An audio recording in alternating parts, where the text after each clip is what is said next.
This video is about practice with the definition of the derivative. So this is an example, or the example that we did in class. We looked at the function y equals x squared, and then we used the definition of the derivative. Let's just remind us what that formula is. It says that f prime of x, which remember is the same thing as saying the first derivative of x, or dy dx, is equal to the limit as delta x approaches 0 of the function evaluated at x plus delta x minus the original function, all divided by that deviation delta x. That is our definition of the derivative. And we did a simple x squared here. Now, just as a reminder, what is this function 2x?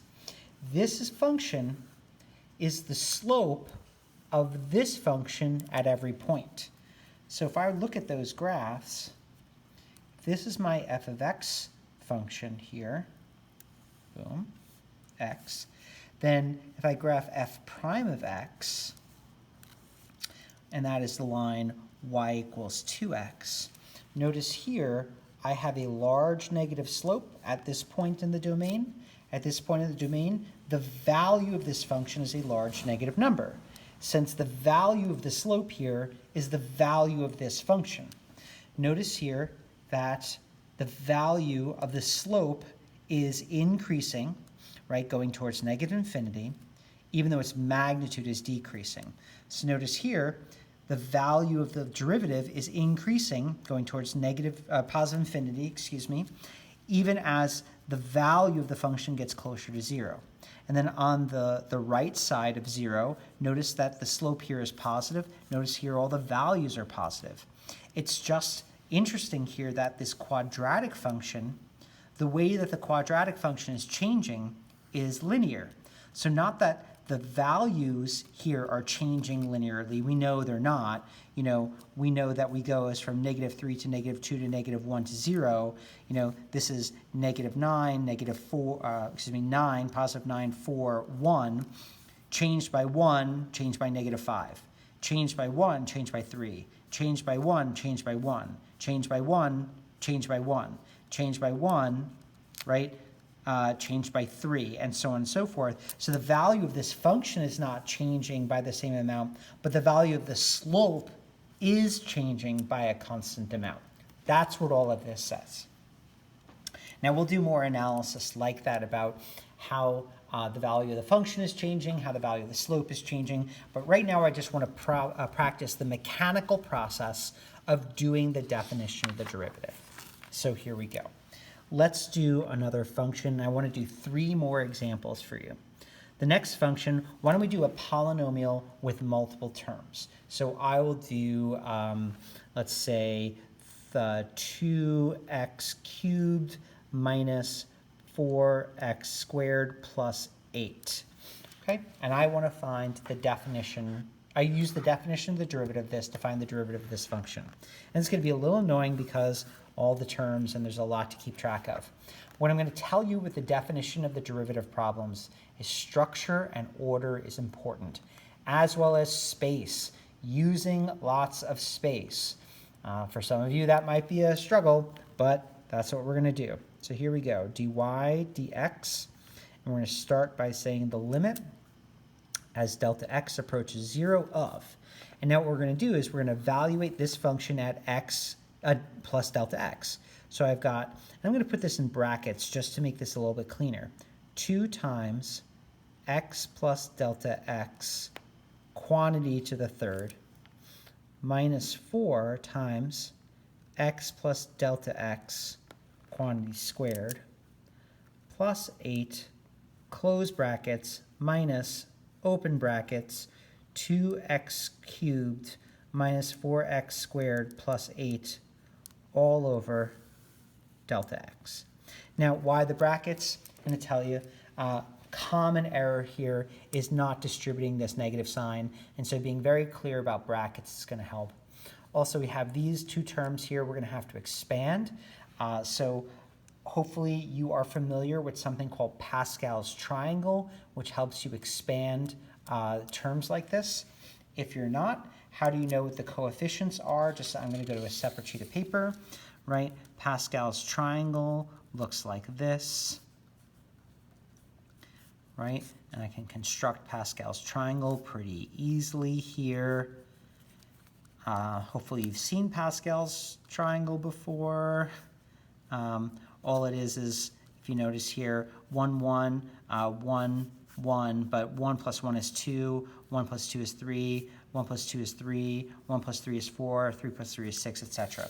So in other words, when I have a plus b quantity squared, this ends up being a squared with a coefficient of 1 plus 2, that's where the 2 is, ab plus coefficient of 1, b squared. But now if I cube it, so that's this line here, a, because this line is a plus b is to the 0. This is a plus b to the 1. Notice the coefficients are both 1.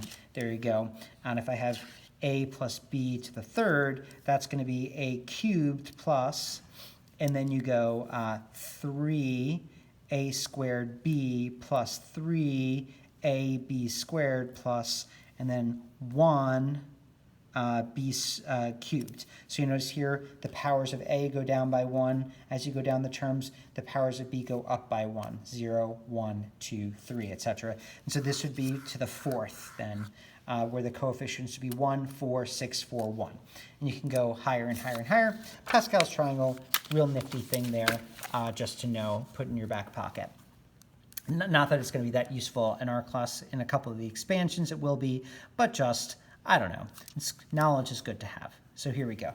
So 2 times, and I'm not going to do the distribution yet because I find if I try and do too many steps at the same time when I have a complicated problem, I mess up the distribution. So I'm just going to write out the expansion first. So x cubed plus, using Pascal's triangle, 3x squared delta x plus 3x delta x squared plus delta x cubed, close parentheses, minus 4 parentheses, and now just our expansion, x squared plus 2x delta x plus delta x squared plus 8, close brackets. And now I'm just going to do the distribution here because I can do that in this step and not screw it up. 2x cubed plus 4x squared minus 8 all over delta x. Okay, I'm going to do the distribution and then we can start our cancel fest. So and these terms get very long, very long. Limit as delta x approaches 0 of. And my handwriting is big, folks, so I tend to use quite a bit of space. I'm going to do 2x cubed plus 6x squared delta x plus 6x delta x squared plus 2 delta x cubed minus 4x squared minus 8x delta x minus 4 delta x squared plus 8 minus 2x cubed plus 4x squared minus 8 all over delta x. I'm going to flip to a different color. I love my colored pens, and do some canceling here. I notice additive inverses. Essentially what I'm going to do is look for all these terms to cancel them over here, and look, here I did it. And that's going to be a fairly common thing in definition of the derivative problems with canceling additive inverses. So look at the simpler terms in the more complex to see if you can get some canceling. The next thing we're going to do is use that handy dandy backslash, because you'll notice here each of my remaining terms have a delta x in it. Awesome. So that delta x in that one, that becomes to the first, that becomes a second, that gets rid of this one, and that becomes to the first. Now, that's pretty messy, so I'm just going to write what I have left before I take the limit. Let's not do too much at the same time. I've got 6x squared plus 6x delta x plus 2 delta x squared minus 4 delta x. Okay. Oh, I missed a term. Look at that. Minus 8x minus 4 delta x. And that's all the terms, right? And then I take the limit, and you'll notice that that term's going to go to 0, that term's going to go to 0, and that term's going to go to 0, and there I have my answer, 6x squared minus 8x. and that is the derivative of this thing using the definition of the derivative. So there's a good example. Okay, so that's of a higher order polynomial. Now let's put our Pascal's triangle over here. Another common form of a function, let's say f of x is 3 over x squared plus 4, all right? And I want to use the definition of the derivative on that one, all right? So something with an inverse. So here we go. F prime of x is equal to the limit as delta x approaches 0 of, and this is going to start to get messy because I'm going to have a complex fraction. And one of our goals is going to be to get rid of that complex fraction as quickly as possible. So this becomes x plus delta x quantity squared plus 4 minus 3 over x squared plus 4 all over delta x. Now that's kind of awkward. So what are we going to do here? How are we going to deal with this? Well, looking at this, I need to get one fraction out of that. That's going to be our goal here. So what we're going to do is common denominator and sort of combine the top. What I'm not going to do here is expand this thing here because there's no point in expanding it. That doesn't get me anything because what I really need is one expression here. So the first thing I'm going to do, limit as delta x approaches 0, to get rid of the complex fraction.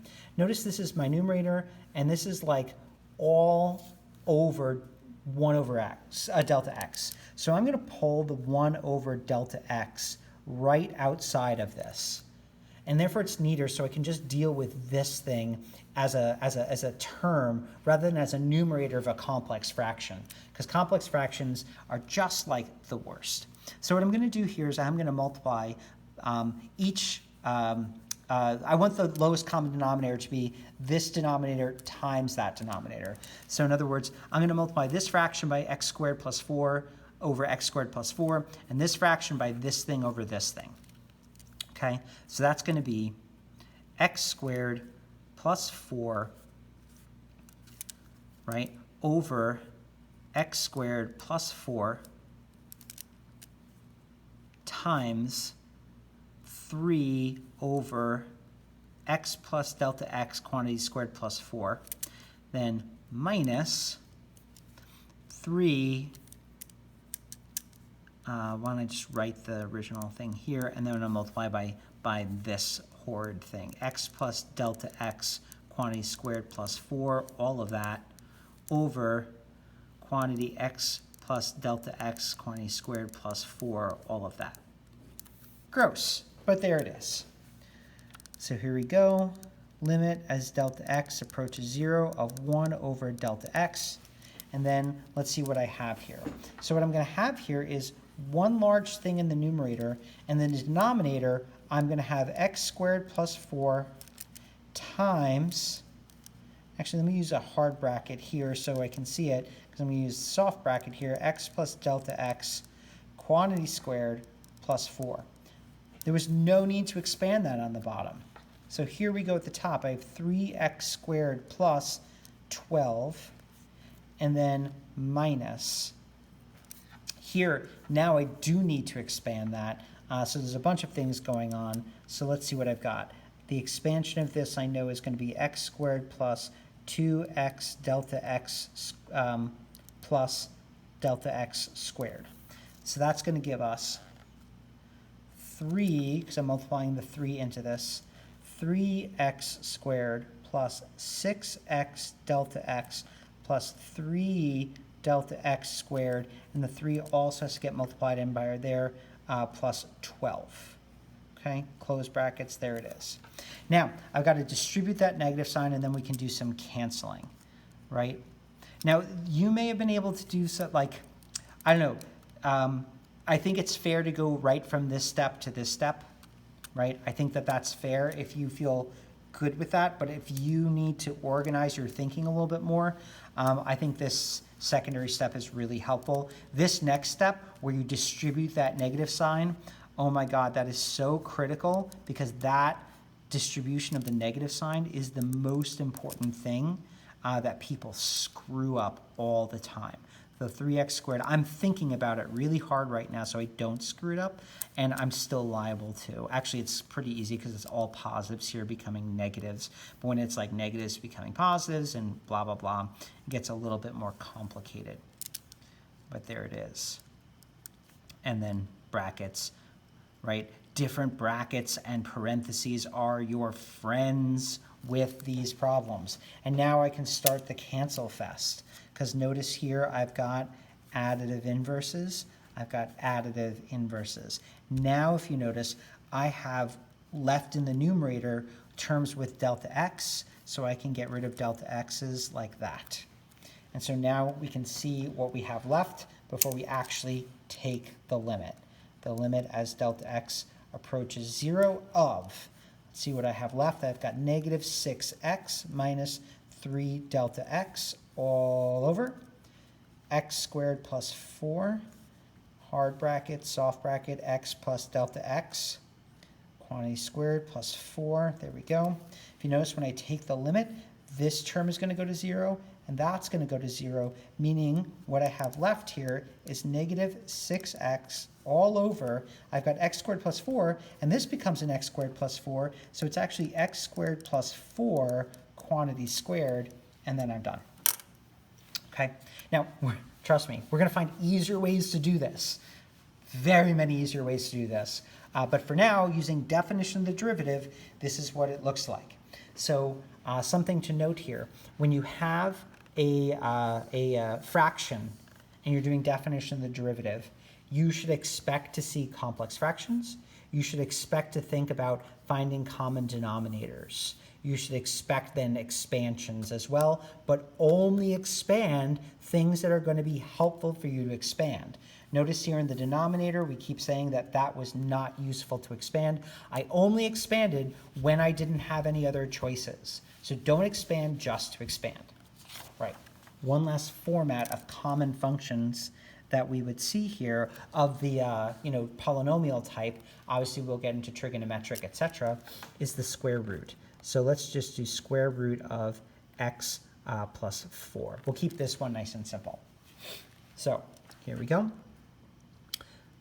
F prime of x is equal to the limit as delta x approaches 0 of, and here I'm going to have square root of x plus delta x plus 4 minus x plus 4 all over delta x.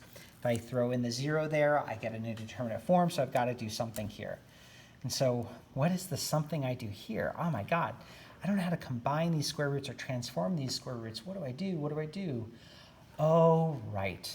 Square roots, when you're trying to make them easier, the way that we deal with it is by dealing with the conjugate, right? Notice here that if that was a plus sign, I wouldn't have a problem, because when I put in 0 and the numerator wouldn't go to 0, this would still be a problem, right? Let's acknowledge that. So oftentimes when you have square roots, I need you to start thinking about the conjugate. So what's the conjugate here? That is x plus delta x plus 4 plus radical x plus 4 all over. Now I can't just multiply by the conjugate, I have to multiply by 1. Right? And so that means if I'm multiplying by 1, I need to multiply the denominator by that same thing. So let's see what this transforms into. Limit as delta x approaches 0 of, well, when you do the conjugate, remember, you just end up with x plus delta x. You just get rid of the radicals, plus 4, and then this becomes when you're doing, because like we're doing essentially FOIL between these, it's that squared, and then the middle terms go away because one of them is positive, one of them is negative, and then my last term is minus, and then it's just x plus 4, right? All over, and now I have delta x parentheses x plus delta x plus 4 plus square root of x plus 4. Kind of gross, but there it is. Okay, so what do we have here? Well, I can just I think this one's pretty easy that we can see what's going to happen here is that negative x and that's going to go away.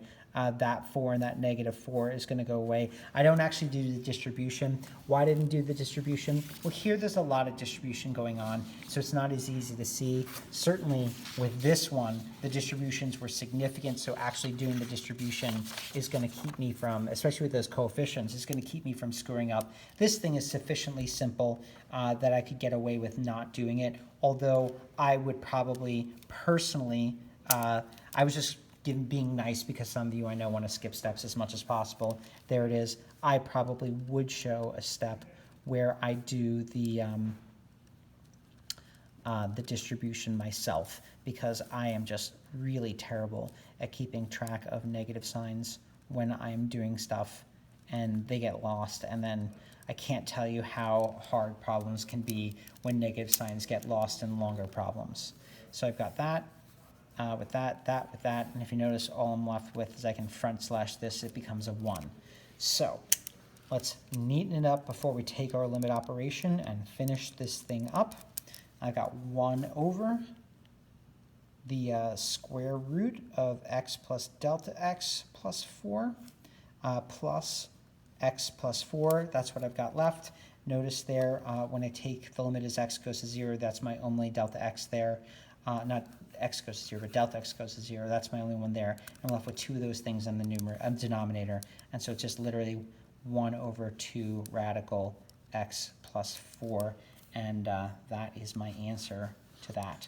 So common things when you have square roots is to think about conjugates. So different forms of different equations sort of lend themselves to different levels of transformation and typical ways of exploring those problems. So get those patterns locked and loaded so that when you encounter them, you have in your arsenal of tools the way that you can look at this. So you're going to now do numbers 1, A, and B in order to give that a whirl, full solution, make it really pretty. And then you'll be submitting those for comments.